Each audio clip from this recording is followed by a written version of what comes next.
Aujourd'hui, le grenier Jeanne Tony a le plaisir de recevoir Jean-Louis Van Durme pour son recueil L'immensité du mieux, paru cette année auprès de la Maison du Livre en papier. Un entretien mené pour vous par Baba et Dara. C'est un véritable météore qui apparaît de plus en plus lumineux dans le ciel poétique belge que nous vous proposons de découvrir aujourd'hui autour de la parution de son dernier recueil, L'immensité du mieux. Alors, Jean-Louis Van Durme, en quelques mots, quel est ton itinéraire personnel et littéraire? Je ne veux parler bien sûr que des points qui te semblent saillants pour la compréhension de ton œuvre. Et peut-être pour cela, te suggérerais-je de nous dire, puisque tu as une formation de peintre et de photographe, d'aussi loin qu'il te souvienne. Qu'a été pour toi une couleur et quelles sont les couleurs de ton existence? Bonjour. Alors d'abord, pour commencer, mon parcours littéraire a commencé dans ma jeunesse, mais par beaucoup de poésie, effectivement. Poésie russe, si je m'en souviens bien, énormément à l'époque. Maintenant, bon, j'ai jamais réellement arrêté de lire. Il est clair qu'ayant une vision des choses très étoilée, pour moi, effectivement, ce recueil met en scène beaucoup de couleurs différentes, si ce n'est toutes, et qu'il faut replacer dans un ordre qui m'est personnel, évidemment, mais techniquement, qui doit elles doivent trouver leur place. Maintenant, dans tout cet univers, effectivement, de couleurs, parce qu'il n'y en a pas une, il y en a beaucoup, il y a des choses qui sont plus importantes que d'autres, comme des mots qui sont plus importants que d'autres, des mots plus familiers, des mots certainement plus étrangers, toute une panoplie de choses dont on va discuter plus tard, et qui forment en fait, oui, qui forment ce que j'appelle la poésie. Oui. Tu m'as confondu d'un trait et t'es retiré sans rien dire. Mon cœur, quant à lui, n'a pas pu s'échapper et est resté là où tu l'avais laissé. Je pense à ce pont que rejoint les deux rives et à cette couleur brisée de n'avoir pu t'aimer. L'immensité du mieux n'est pas ton premier recueil. Tu en as publié à ce jour 14, je crois. Oui, 14, 15, je crois que je suis sur le 16e. Maintenant, bon, en même temps, ça fait beaucoup. Pour moi, c'est pas énorme. Quand on travaille tous les jours, entre 4 et 5 heures certainement. Et enfin, c'est pas le temps non plus qui prend. Il faut garder une certaine intensité dans ce qu'on écrit de toute façon, et dans ce qu'on pense, et au moment du travail. C'est valable en peinture, c'est valable, voilà. Alors il y a des moments de grâce, des moments où on se prend complètement le pied, ça dépend, tout ça. Maintenant, oui, il y a eu 15 recueils. Bon, il y a des petites choses aussi, hein, il ne faut pas croire que ce sont des gros bouquins non plus. La plupart des livres sont faits j'appellerais ça un immense poème que j'aurais découpé, redécoupé, réassemblé comme un puzzle, différentes manières jusqu'au moment où ça tient, parce qu'il y a beaucoup question de ça aussi. Et voilà. Lorsque le temps frappera à nouveau à ma porte, je n'ouvrirai pas les yeux. Cette fois, c'en est fini de l'immensité du mieux. L'arbre a perdu ses fruits et l'évidence de son éclat. Au fait, c'est quoi l'immensité du mieux? Alors, l'immensité du mieux.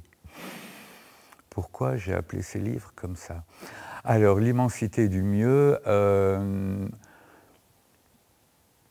c'est clair, je crois qu'il arrive à un moment donné, en tant qu'écrivain, artiste, enfin n'importe quoi, où il y a un moment donné dans la vie où on se rend compte de certaines choses. Et où, justement, tout ce côté étoilé que j'avais en moi, dont je ne savais pas quoi faire au final, a commencé à s'assembler. Bon, il s'est assemblé énormément en peinture pendant pas mal d'années, mais là, je dois dire qu'avec l'écriture, ça s'est réellement révélé. Et si chaque mot a sa couleur propre, parce qu'il est question de ça aussi, tout d'un coup, après certaines lectures aussi, je crois que je me suis rendu compte de cette immensité. Et qui n'était plus une immensité qui me perturbait, mais une immensité que j'arrivais à mettre en mouvement, que j'arrivais à placer, et à laquelle je parvenais à donner un sens et une signification. Alors forcément, quand ça vous arrive dans la vie, c'est immense. Et du mieux, bien sûr, moi, ça tombe sous le sens, oui. Donc en gros, voilà, oui. Ici, la fin, l'arrêt, l'interdiction. Chaque part de conscience se mangera désormais seule. Les mots sont à l'arrêt. L'orthographe peine à survivre. Ce soir, je me regarde dans un souvenir et associe le passé au présent. Ce soir, les mots qui compteront le plus seront ceux qui s'appuieront sur un consentement, l'air de rien, et dépourvu d'une quelconque distance. J'entrevois le portail insalubre du temps, son chant me guette et trouble le langage. À la racine de la beauté, il y a l'attachement, son substantif, et puis l'instant. Les mots seraient-ils incapables de me rendre fou? Tiens, en parlant de mots et de la langue, puis-je te demander quel est ton rapport à l'écriture? Alors, dit de cette façon, mon rapport à l'écriture, il est essentiel, primordial, il est quotidien, j'en ai énormément besoin, effectivement, parce que c'est ce qui cadre un peu mes journées, c'est ce qui me permet d'être au monde quelque part, je vais le dire. Évidemment, il y a cette solitude en tant qu'écrivain qui aide énormément.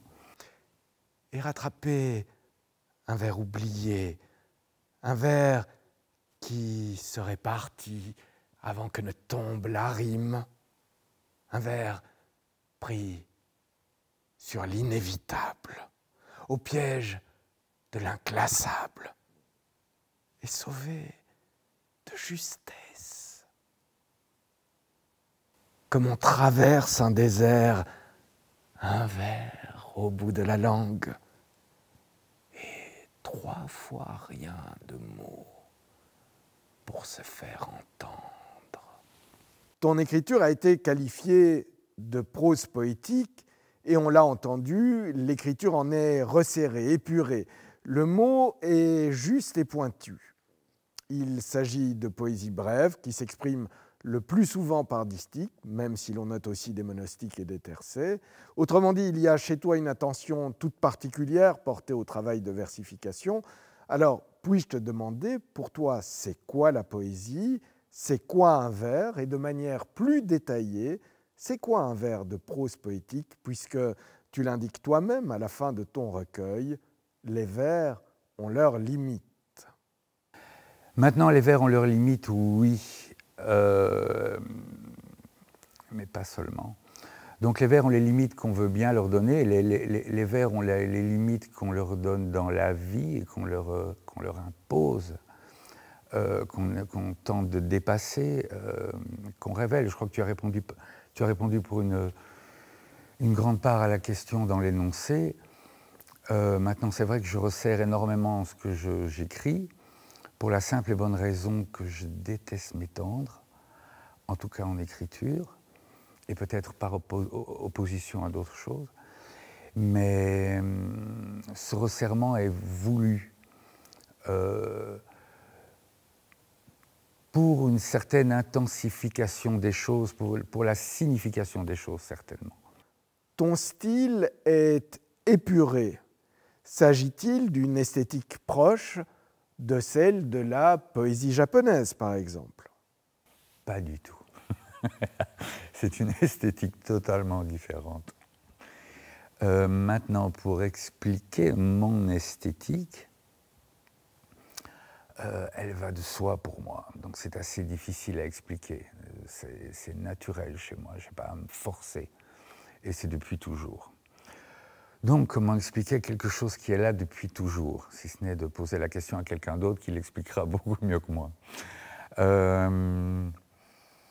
Ça tombe sous le sens, c'est-à-dire que bon, je construis ça comme c'est le vécu d'abord, évidemment, parce qu'on n'écrit pas de poésie sans parler du vécu, sinon on passe dans autre chose. Ce vécu, il arrive de face, la plupart du temps, il affronte la poésie de manière stricte, je dirais, parce que là, je n'ai pas le choix, la poésie, c'est quand même quelque chose chez moi qui resserre, comme je le disais, les choses. Donc à ce moment-là, on ne peut pas y échapper, on n'échappe à rien. Et l'écriture s'en ressent, forcément. Donc maintenant, l'esthétique par rapport aux rimes, par rapport à toutes ces choses-là, elle n'est pas forcément voulue. Parfois, elle arrive toute seule. C'est pour ça qu'il y a des moments où je me dis, tiens, c'est toi qui as écrit ça, parce que ça tombe sous le sens, parce que ça ne pouvait pas venir d'une autre façon. Et quand ça vient d'une autre façon, en général, je l'enlève ou en quelques minutes, ça va très vite en fait. Hein. En quelques minutes, je me rends compte que ça ne marche pas. Pourquoi? Parce que la poésie, c'est aussi de la musique, il ne faut pas l'oublier. Ça met en jeu une résonance, et c'est énormément de choses ensemble, hein, il ne faut pas croire. Et tout ça s'assemble joyeusement, royalement, pour aller ou vers la lumière, ou vers l'ombre. Oui, voilà, enfin bon, oui. Des mots qui n'ont de cause que l'effet, luttent de toute leur force contre l'oubli. Nous nous sommes étreints d'une même force que deux corps célestes se doivent d'écarter. Tout est là, devant ce passage sans visage par lequel il est entré. Tiens, les rêves et la réalité se partagent une terre identique. Je me rappelle ce visage, ce silence, ce crépuscule lointain, comme ce corps nu, retrouvé inanimé tout au bout de la nuit. L'ordre des mots croise et arpente un sous-entendu.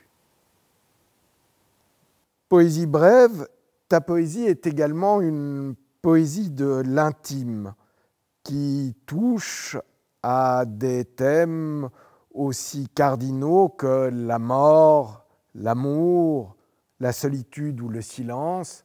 Puis-je te demander de bien vouloir nous en dire un petit peu plus? On commence par la mort, hein, comme ça on finira par la lumière, mais, ou l'inverse.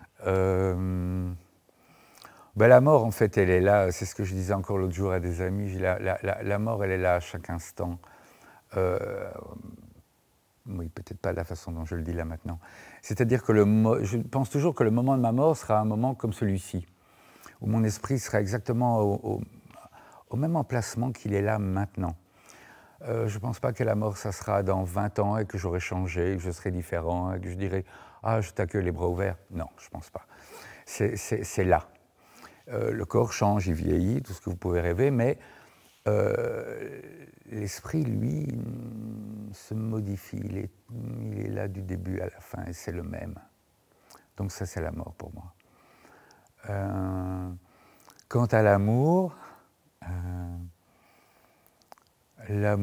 écoutez, je vous demanderai, parce que je n'en sais rien, je vous demanderai peut-être de revenir dans 10 ans et de me poser la question, parce que là, c'est une grande énigme pour moi. Donner de l'amour, ça va, il n'y a pas de souci. Maintenant, dans l'autre sens, j'ai eu plus de difficultés. Mais donc, j'espère que ça viendra un jour. Il n'est jamais trop tard. Mais oui. Alors, relance-moi maintenant pour le reste. Et la solitude. Oh là, j'ai pas de souci. Et là non plus, j'ai pas de souci. J'adore la solitude, c'est peut-être le moment où je suis le plus avec moi-même. Le silence, j'en raffole, puisque je déteste le bruit. Ça me rend malade. J'entends déjà mal et heureusement. Et ça m'arrange. Et donc le silence, oui, j'ai vécu beaucoup dans le silence. Et à silence et silence. Hein. Vous avez le bruit de la mer, je n'appelle pas ça du bruit, évidemment. Mais vous avez tous les... Bon, je vis en ville en ce moment, donc il y a beaucoup de bruit. Et c'est vrai que c'est pour moi assez compliqué. Mais quant à la solitude, en tant que suréfficient, je dirais, entre guillemets, on en a besoin énormément pour pouvoir se recentrer, se recadrer, se reconstruire. Je ne peux pas me reconstruire au travers des autres, ni me recentrer quand les autres sont là, c'est quasi impossible. Donc il faut à ce moment-là que je sois isolé.